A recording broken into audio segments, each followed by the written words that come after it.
Vamos a empezar el tema de hoy, que creo que va a ser realmente interesante o distinto de lo que normalmente se suelen presentar los temas. Pero antes de introducirnos en lo que va a ser ello, vamos a hacer precisamente una oración. Padre nuestro que estás en los cielos, te agradecemos por tus bendiciones y especialmente por la gran bendición que es tu Santo Sábado. Te agradecemos por tu palabra, porque en tu día especial también podemos dedicarnos mucho más a comprenderla, a buscar en tus tesoros lo que tú nos quieres decir para nuestro crecimiento y para poder divulgar el mensaje a los demás. Ayúdanos a estar plenamente unidos a ti y entre nosotros. Perdona nuestros pecados. En el nombre de Jesús te lo pedimos. Amén. El tema de hoy está totalmente basado en un capítulo de la Biblia. Ya sabéis que no es muy frecuente que una predicación o un sermón, un culto de adoración, sea precisamente un texto tras otro texto y que precisamente basándonos en texto tras texto, vayamos diciendo todo lo que hay contenido en la palabra de Dios. Evidentemente no todo, pero sí poder extraer un buen mensaje de él.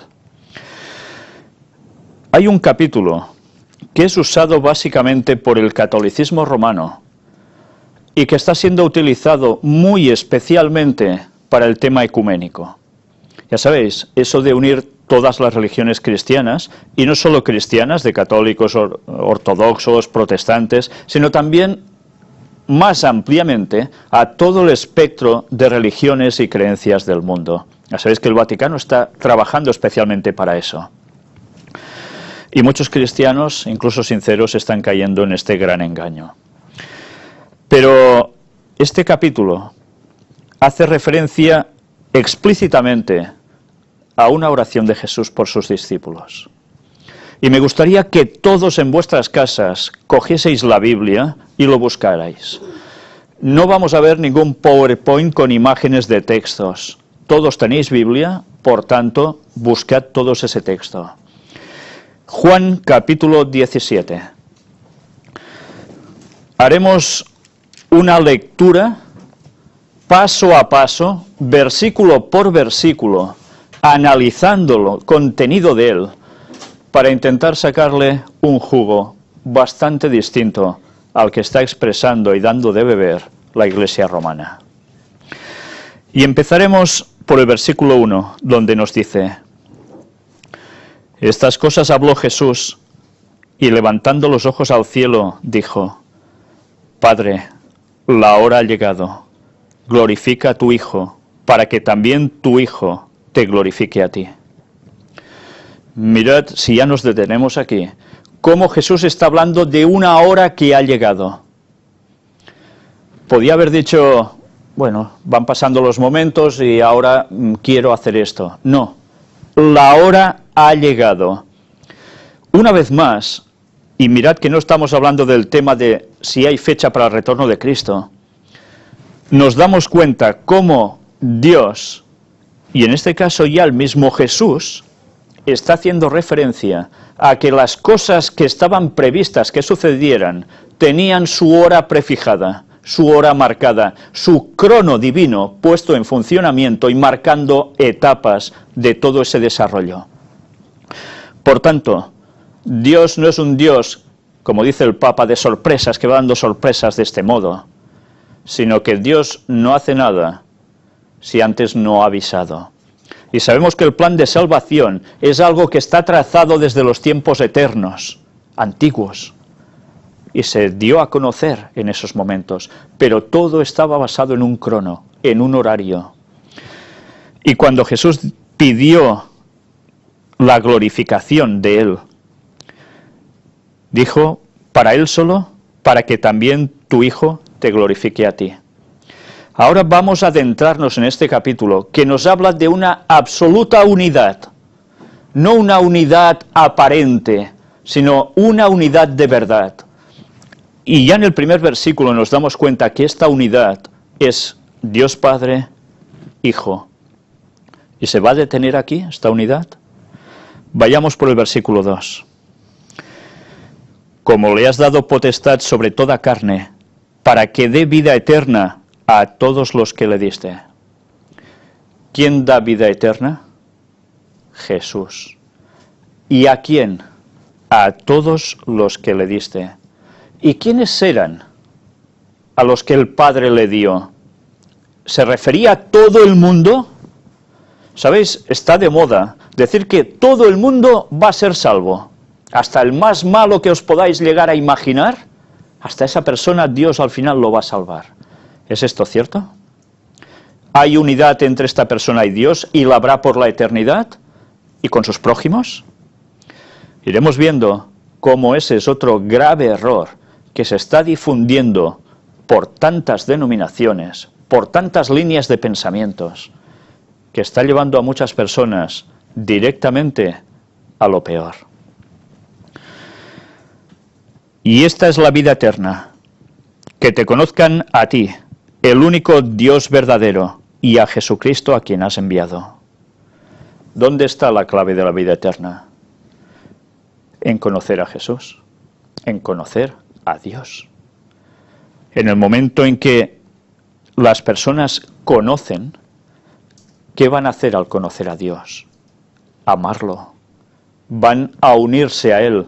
Esa es la condición para la vida eterna. Si nosotros rechazamos a Dios, si rechazamos a Jesucristo, no queremos salvación. Dios no va a dar vida eterna a nadie que directamente lo rechace expresamente, a conciencia. Por tanto, nos damos cuenta que en el versículo anterior, cuando está hablando de dar vida eterna a los que le diste, son los que querían seguir a Jesús, y de hecho lo siguieron. ¿Y sabéis cuántos eran, no? Sus discípulos.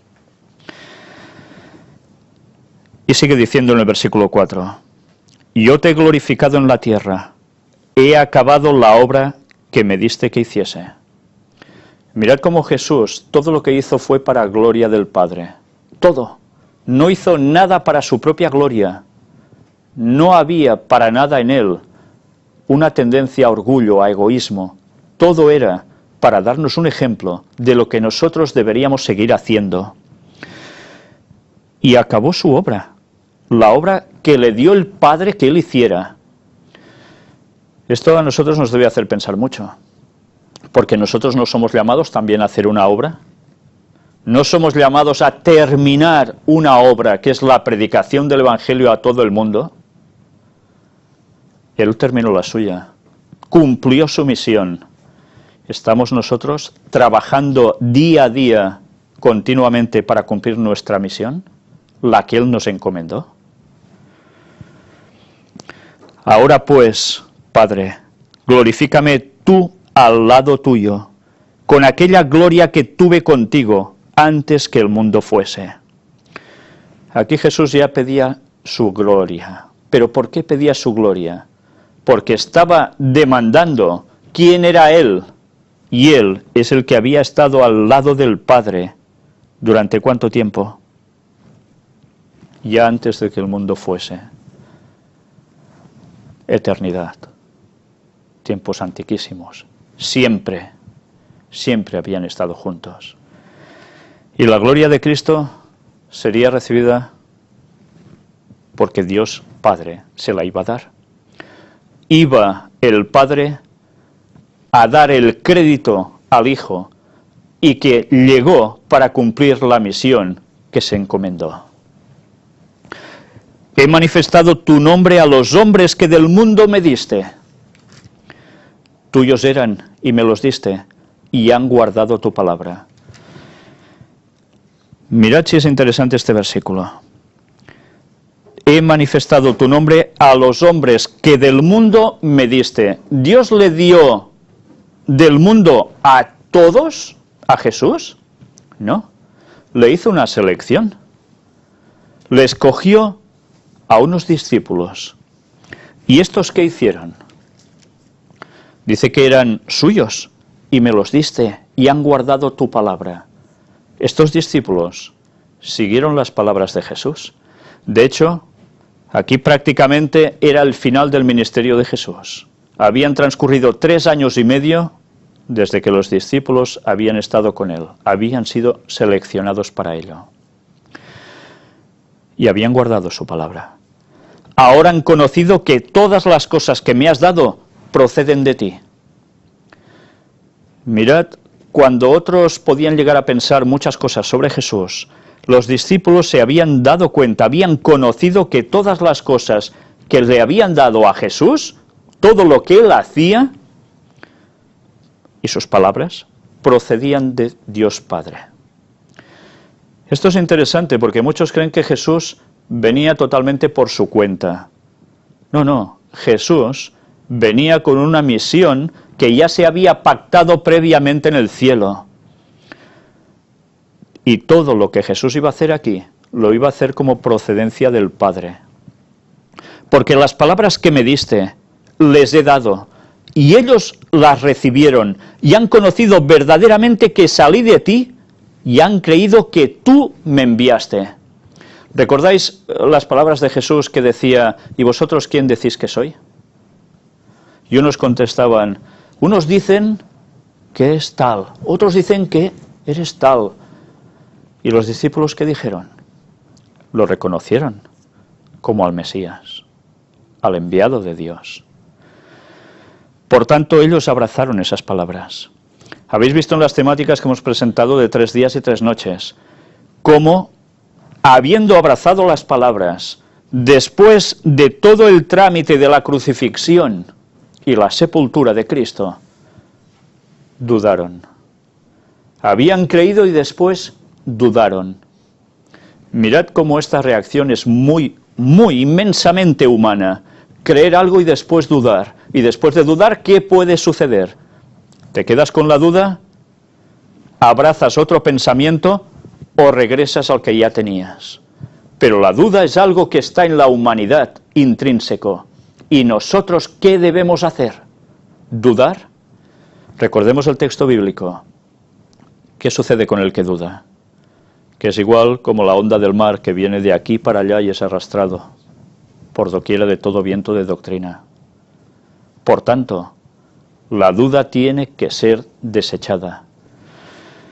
Y en esos momentos ellos no tenían duda, y Jesús lo expresó así.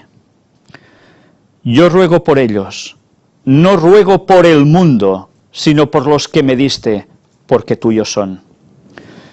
Atención a este versículo. Yo ruego por ellos. ¿Quiénes eran? Los discípulos, los que habían seguido a Jesús. No ruego por el mundo. ¿Cuántas veces se está diciendo, oremos por este mundo para cambiar todo el mundo y todo el sistema? Error, gravísimo error, que contradice las palabras de Jesús. El mundo no va a cambiar. Dios tiene un pueblo que debe rescatarlo, hacerlo salir de Babilonia, esté donde esté. Y por ese pueblo hay que orar. Pero no podemos orar por todo el mundo, como tantas veces se hace. Hemos de hacer una oración por la paz mundial. ¿Pero qué estamos diciendo? ¿Esto es lo que debe hacer un cristiano? Ese es un deseo, pero sabemos que eso no va a ser así. Por tanto, no oremos por lo que no toca, porque no puede ser. Hay que orar especialmente para buscar los del pueblo de Dios. Y si vamos analizando aún más, nos dice, y todo lo mío es tuyo, y lo tuyo mío, y he sido glorificado en ellos. ¿Os dais cuenta de la unidad una vez más que expresa Dios Padre con su Hijo y su Hijo con Dios Padre? Es continuo. A tal punto que va diciéndonos, y he sido glorificado en ellos. ¿Cómo se es glorificado? Pues porque ellos están aceptando el mensaje, y esto glorifica a Dios, le da gloria porque lo están siguiendo. Y ya no estoy en el mundo, mas estos están en el mundo, y yo voy a ti. ¿Os habéis dado cuenta que Jesús aún no había pasado por el último mal trago, que era ya su arresto y todo lo que venía después? Y ya estaba hablando, y yo, ¿qué decía? Ya no estoy en el mundo.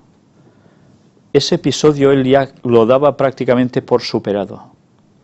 Recordemos que en Getsemaní Jesús recibe un aliento especial, alguien que desciende y lo fortalece y le hace recordar todo lo que llegaría a acontecer gracias a su sacrificio. Y él aceptó beber esa copa, no la rechazó. Y gracias a eso, él ya estaba hablando como si ya no estuviera en ese mundo. La etapa prácticamente él ya la veía superada. Y decía, ¿qué haría Jesús después de esto? ¿Se iría a la India? Algunos dicen que Jesús se fue a la India, a Cachemir, ¿verdad? La masonería cree también en esas cosas. Hay parte de la masonería, del mundo gnóstico, que acepta este pensamiento. Jesús no se fue allí ni tuvo descendencia. ¿Dónde iba a ir, según las propias palabras de Jesús? Iba a ir al Padre. Por tanto, ¿cómo podemos creer que Jesús iba a hacer cosas? ¿Iba a seguir mintiendo? No, es totalmente ilógico. Padre Santo, a los que me has dado, guárdalos en tu nombre, para que sean uno, así como nosotros. Padre Santo, a los que me has dado, guárdalos en tu nombre. ¿Se les dio a todos? No, le dio a unos cuantos. Y por estos Jesús pide, por los suyos. No está pidiendo por los que ya no hay nada a hacer, sino está pidiendo por los suyos. Eran su preocupación especial. ¿Somos nosotros su preocupación especial, acaso? ¿Nos consideramos suyos? ¿Nos consideramos discípulos de Cristo? Porque entonces es buena señal. El Padre está pendiente de nosotros. Pero mirad una vez más, para que sean uno, así como nosotros. Continuamente la referencia de Jesús es la unidad. Y esta unidad es la que tanto están alardeando el Vaticano para conseguir el ecumenismo. Pero esta unidad es la correcta bíblicamente. ¿Cómo podemos saber que unos son de Dios y otros no? Que unos son de Jesús y otros no. ¿En base a qué? ¿Solo en creer en que Dios existe? Hemos hablado y visto tantas veces que hay un conocimiento, que hay una ley, que hay el qué, una conexión con la voluntad de Dios. Eso produce ser de Él o no. Y si solo cogemos ya los 10 mandamientos, ya podemos ver claramente que no son tantos los que están aceptando esa ley, ese carácter de Dios en sus propias vidas y lo aplican. ¿Cuántos hay que el segundo mandamiento no lo toleran porque adoran imágenes? Tienen tallas de imagen que dice Isaías que no deben tenerse. ¿O cuántos hay que transgreden el sábado, el día de Dios, el cuarto mandamiento? ¿Os dais cuenta qué diferencia? Por tanto, esa unidad debe estar basada en algo. Debe estar basada en la verdad de Dios. No puede haber unidad si no hay verdad. Cuando estaba con ellos en el mundo, yo los guardaba en tu nombre. A los que me diste, yo los guardé. Y ninguno de ellos se perdió, sino el hijo de perdición, para que la Escritura se cumpliese. Todos los que les dio estaban bien cuidados, no se iba a perder ninguno. Pero Jesús aquí está diciendo que uno sí que se perdía. Y además lo dice ya en pasado, se perdió. ¿Os habéis fijado que este capítulo está escrito antes del arresto de Jesús? Jesús ya está viendo todo lo que iba a suceder.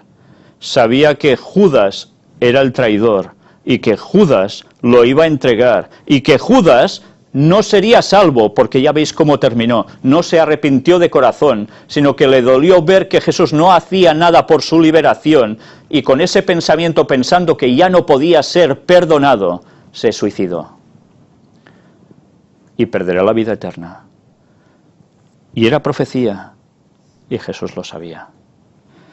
Y hablaba como de hecho consumado. ¿Os dais cuenta? Cuando las profecías son de Dios, lo que va a ser será, y no hay posibilidad de cambio. Él sabe el futuro. Y además para que la Escritura se cumpliese. Y hay gente que dirá, ¿y cómo? ¿Dónde aparece que había uno que debería ser el traidor? En la palabra, en el Antiguo Testamento. Pues buscad y veréis que se hablaba ya de una entrega del Mesías, y por una cantidad de monedas en concreto, y se cumplió precisamente en el episodio de Judas traicionando a Jesús. Y mirad que sigue diciendo, pero ahora voy a ti, y hablo esto en el mundo, para que tengan mi gozo cumplido en sí mismos. Jesús repite, pero ahora voy a ti. Lo tenía claro, ¿eh? Jesús iba al Padre, y el Padre no estaba en Cachemira, no estaba en la India. El Padre está en el cielo, y allí es donde Jesús iba a ir, para que tengan mi gozo cumplido en sí mismos. ¿Qué gozo? ¿Cuál es el gozo del cristiano? ¿No es el gozo de saber que Cristo resucitó, tiene vida eterna y nos la va a dar? Ese es el gozo del cristiano. Es el más grande gozo que una persona puede llegar a tener. Podemos tener gozo por muchas cosas banales, pero solo hay una que vale la pena tener gozo. Y es precisamente saber que podremos estar en la vida eterna con nuestro Dios. Yo les he dado tu palabra, y el mundo los aborreció, porque no son del mundo, como tampoco yo soy del mundo. Interesante estas palabras de Jesús. Está haciendo una comparativa. Evidentemente que todos hemos nacido en este planeta, y evidentemente que todos somos humanos, terrestres, pero Jesús estaba llevando las palabras bastante más allá. Nos estaba diciendo en definitiva que los salvos viven en la tierra, sí, pero ya no son de aquí, son del reino de los cielos. ¿No vino Jesús a instaurar el reino de los cielos? Sí. Él habló continuamente del reino de los cielos. Pero ¿cuántos creían que el reino de los cielos era otra cosa? Era salirse del yugo romano. Era volver a mandar por encima de cualquier otro pueblo, y de un modo apabullador. Esto no es lo que Jesús indicaba. Yo les he dado tu palabra. Si Jesús da la palabra, ¿da qué? La vida. ¿Con qué crea Jesús todo? Con la palabra. Por tanto, da la palabra, da la vida. ¿Y la vida en qué se basa? Tu palabra es verdad. Por tanto, no puede haber ecumenismo si no se basa en una verdad bien asentada, en la propia palabra de Dios, sin malinterpretaciones o retorcerla para decir lo que se quiera. La palabra de Dios es muy clara. Hay que investigarla, pero es clara. Y solo puede haber unidad si se basa en esa verdad. No hay otra. Después sigue diciéndonos, y el mundo los aborreció. ¿Por qué el mundo aborrece a personas que no desean el mal a nadie, que no quieren hacer el mal a nadie, y el mundo los aborrece? ¿Por qué a Jesús lo crucificaron? ¿Hizo algo malo Jesús? ¿Dijo algo malo? ¿Expresó en sus movimientos algo malo? Nunca, nunca. ¿Quién me redarguye de pecado?, dijo, y nadie lo pudo acusar. ¿Y por qué lo mataron? No era del mundo. El pensamiento del mundo es otro. El príncipe del mal, Satanás, domina la tierra. Y es el que domina la mayor parte de personas.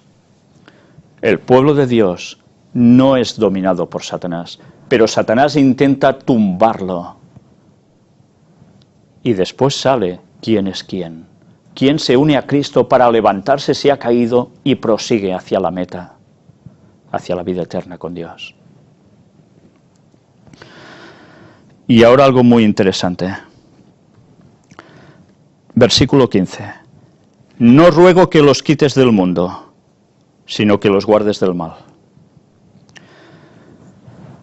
¿Por qué Jesús no ruega que los quite del mundo?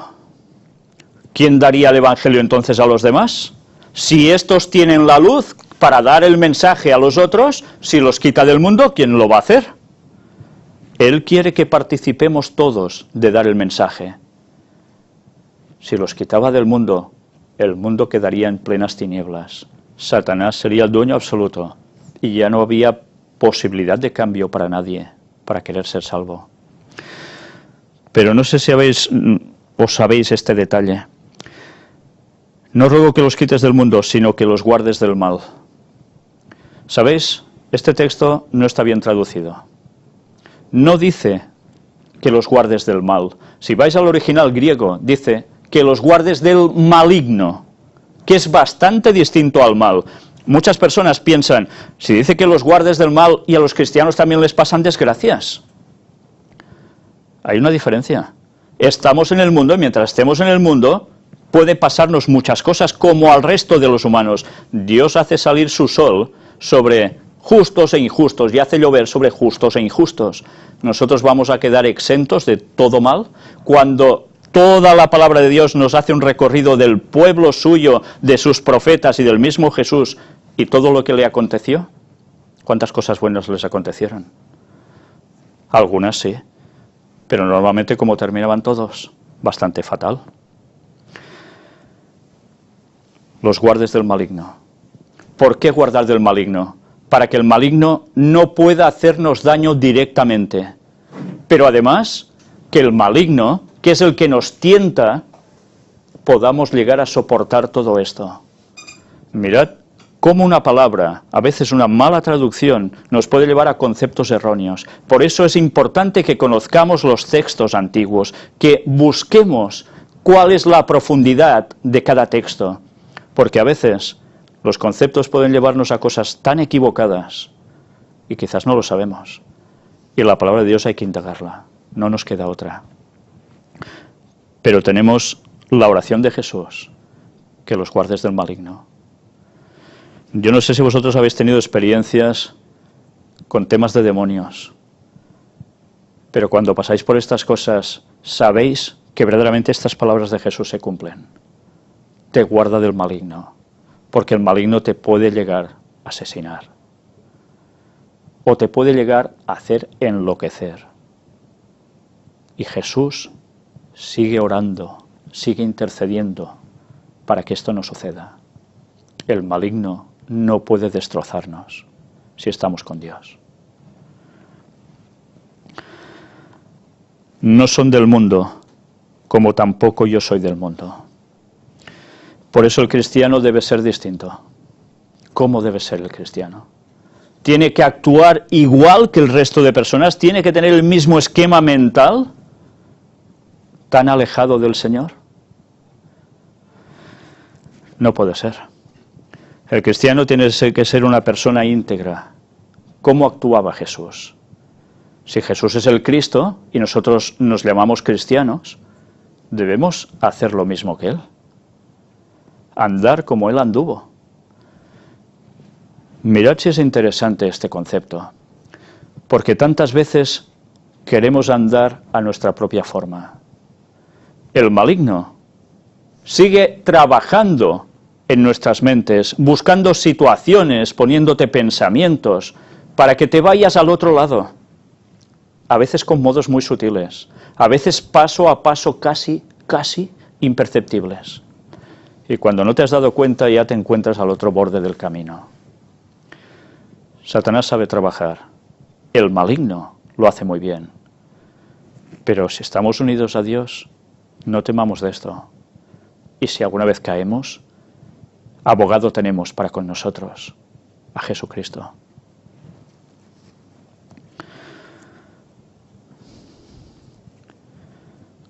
Y mirad qué va diciendo ahora. Santifícalos en tu verdad. Tu palabra es verdad. ¿Cómo podemos llegar a estar santificados? Siguiendo la palabra de Dios. Si nosotros cogemos otros conceptos aparte de la palabra de Dios, empezamos a mezclar las cosas del maligno con las cosas de Dios, no vamos a estar santificados. Y el maligno tendrá potestad sobre nosotros. Por eso, el cristiano debe estar santificado en la verdad. No se puede estar santificado en la mentira. Y no se puede estar santificado haciendo cosas que no corresponden a un cristiano. Hay 10 mandamientos, pero a veces caemos en un cierto legalismo. Cuando intentamos decir, esto no está en los mandamientos. Cuidado, ¿no están los mandamientos? El espíritu del mandamiento suele ser mucho más extenso de 4 letras. Y a veces esa extensión nos molesta. Claro que a veces también hay otros que caen en el otro extremo, y es poner leyes sobre los mandamientos, tal como hacían todo el mundo judío. El cristiano debe ser equilibrado, pero el cristiano debe conocer para no caer en errores. ¿Cuántas diversiones ofrece este mundo? Muchísimas. Y diversiones que suelen ser distracciones. Y cuando estás sumamente distraído, ¿en qué no estás pensando? En las cosas de Dios. Por tanto, tu tiempo se va agotando y tu mente está donde no debe estar. Y después, cuando haya otra situación que necesites estar aferrado de Dios, tu mente no estará para esas cosas porque no son tan llamativas, no son esas luces parpadeantes. No podemos ser luciérnagas que van a una luz que emite algo. Debemos ser cristianos centrados en todo momento. Y eso quiere decir que nos consagramos a Dios siempre o seguiremos cayendo en muchas cosas. Buscad siempre en la palabra de Dios qué debe hacer el cristiano. ¿Jesús lo haría? Preguntaos siempre eso antes de hacer las cosas. ¿Jesús haría esto? ¿Jesús diría esto? ¿Cuántas veces deberíamos enmudecernos? ¿Cuántas veces nos deberíamos retraer de hacer una obra que no toca? Como tú me enviaste al mundo, así yo los he enviado al mundo. Por tanto, la misión de los discípulos, ¿cuál era? Ser enviados al mundo, dar el mensaje a todo el mundo. Por eso no tiene sentido que el cristiano se encierre en un monasterio, o se vaya a una cueva y se quede allí y que lo vayan manteniendo. No. El cristiano debe estar dando el mensaje entre la gente. Sí que es cierto que el mensaje se debe dar y uno se puede retraer como hacía Enoc y no quedarse en las grandes urbes llenas de corrupción, pero él, ¿qué hacía? ¿Se quedaba allí siempre? No. Él iba a la ciudad, predicaba y una vez cumplido su cometido se volvía, se regresaba. Es un mensaje para el pueblo de Dios del tiempo del fin y que no todos estamos haciendo. Por poco que podamos, salgamos a vivir al campo.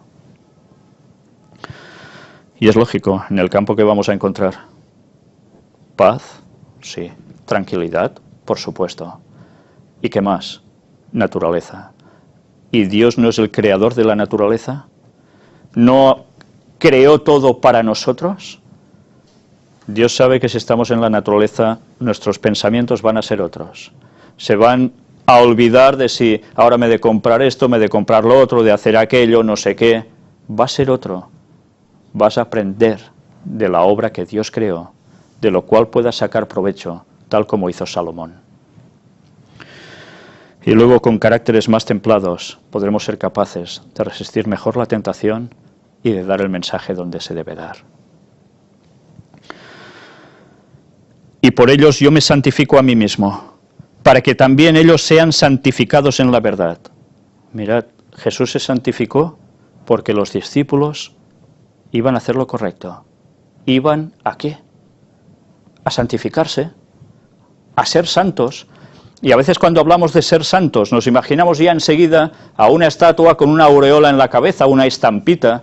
No, ser santo es guardar los mandamientos de Dios. Y esto es lo que ellos hacían.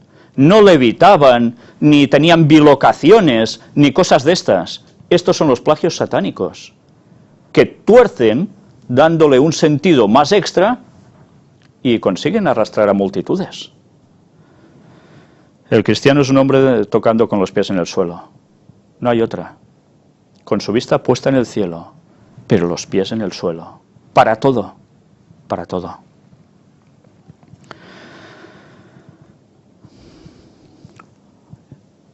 Mas no ruego solamente por estos, sino también por los que han de creer en mí por la palabra de ellos. ¿Por quién estaba rogando Jesús? Por nosotros. Por los cristianos desde que Él se fue hasta nuestros días. Todos los cristianos que han ido pasando por esta humanidad desde entonces. Son su ruego especial. Aunque recordemos que también Dios tiene pueblo en muchos otros lugares, que no han conocido la verdad. ¿Recordáis las palabras que aparecen también en el Antiguo Testamento? Que ya en el cielo le dirán, ¿y cuáles son estas señales en tus manos? Y Él que les responderá, con ellas fui herido en casa de mis amigos. No sabrán ni quién era Jesús. No sabrán nada de su historia. Y en cambio van a ser salvos. Porque Dios va a juzgarlos por su conciencia, por su nobleza. Dios es misericordioso. Y va a haber salvos de muchas épocas, de muchos lugares, donde el cristianismo no se habría huido jamás. Pero Jesús está orando por nosotros. ¿Somos conscientes de eso? Hace 2000 años Jesús ya estaba orando por nosotros. ¿Sabéis? Hay algo que suele emocionar mucho. Y es cuando oyes a una persona que está orando por ti. ¿Sí? Porque ves que te quiere. Porque ves que te quiere además unir a Dios. Y te quiere unir también a Él. A todos juntos. Imaginaos si esa oración la hubiésemos oído de los propios labios de Jesús, mientras Él estaba arrodillado en el Getsemaní. Imaginaos que estuviésemos justo allí a su lado. ¿No hubieseis llorado de alegría?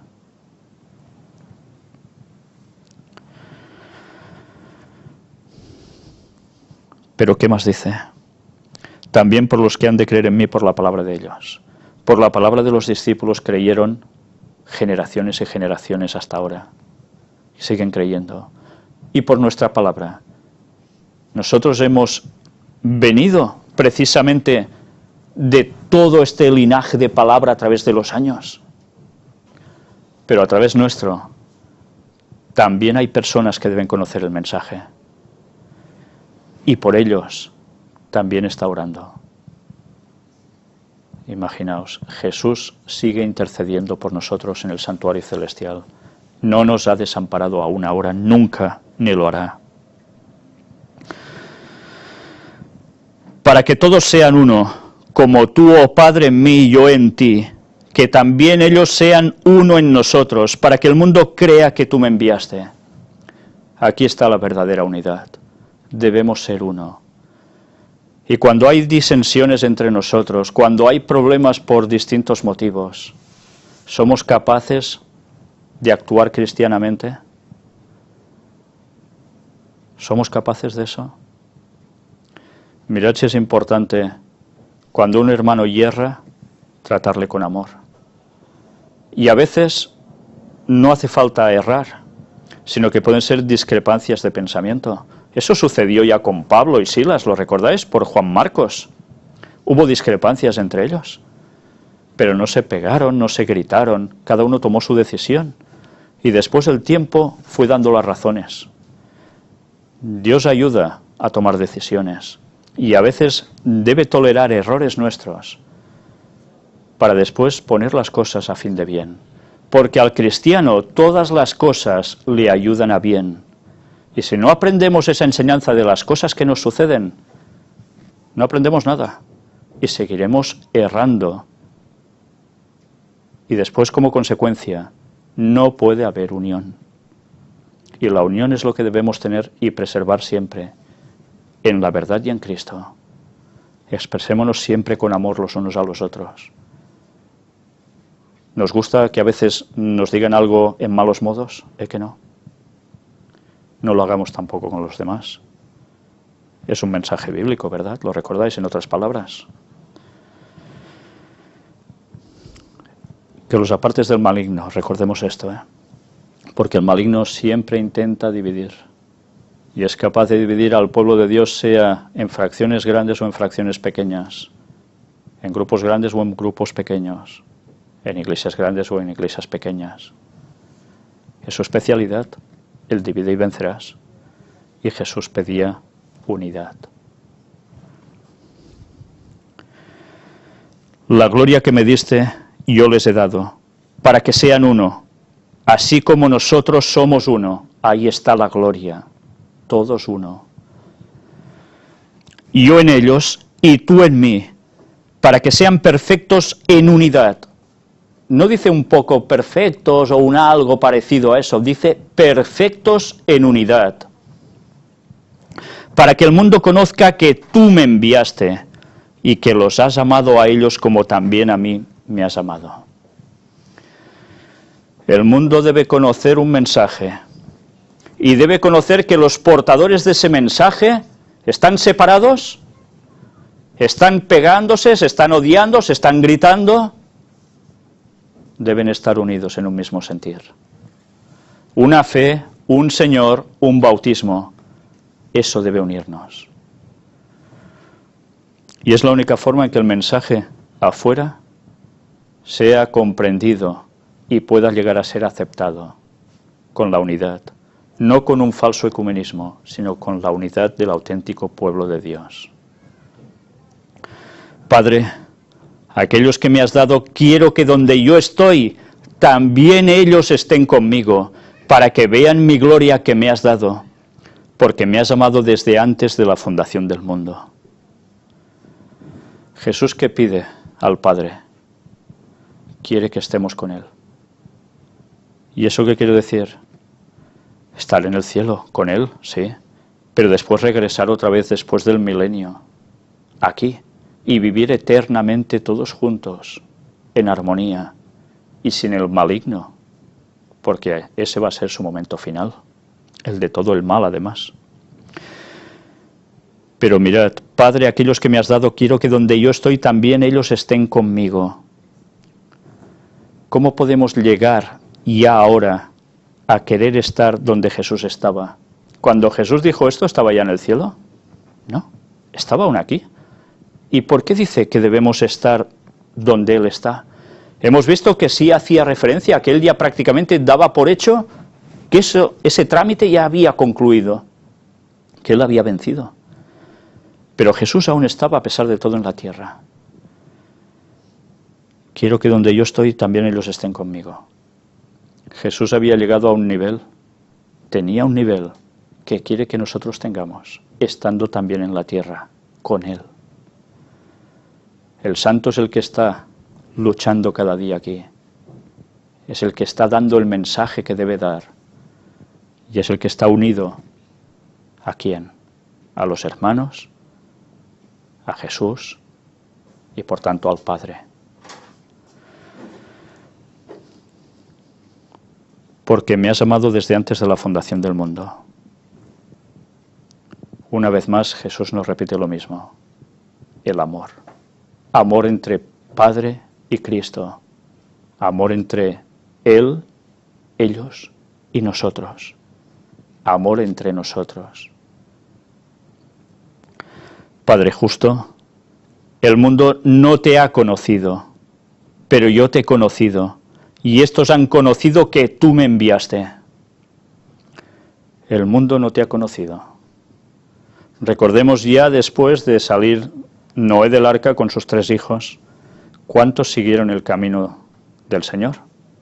Solo hubo un linaje, Sem. El resto ya no siguió los caminos del Señor. Ya no conoció al Señor, sino que fueron incorporando otra vez lo peor de lo peor en sus cultos. Ya no eran adoración a Dios, eran adoración a demonios. Y eso se ha transmitido por todas las culturas a lo largo de los siglos. Por eso Dios tuvo que preservar a un pueblo, un linaje a través de Sem, para que finalmente pudiese surgir un Mesías, Jesús, y para que a través de Él la salvación llegara a todo el mundo. Jesús lo conoció. ¿Conocemos nosotros al Padre? ¿En verdad conocemos al Padre? ¿Cómo podemos conocer al Padre? Evidentemente por su palabra. Pero para conocer mejor a una persona, ¿qué haces? Hablas con ella, ¿no? ¿Oramos al Padre? Hay personas que creen que cuando oran a Jesús, o algunos oran a ángeles. No, nosotros cuando oramos al Padre, y en el nombre de Jesús, gracias a su sacrificio, podemos contactar con Él. Ese puente roto por el pecado, Él sí que es el auténtico sumo pontífice, no el Papa. Es el que une otra vez al hombre con el cielo. Y el Espíritu Santo es el que lleva nuestras oraciones hasta ahí, expresando lo que nosotros a veces no podemos expresar ni con palabras. Padre justo, el mundo no te ha conocido, pero yo te he conocido, y estos han conocido que tú me enviaste. ¿Lo sabemos?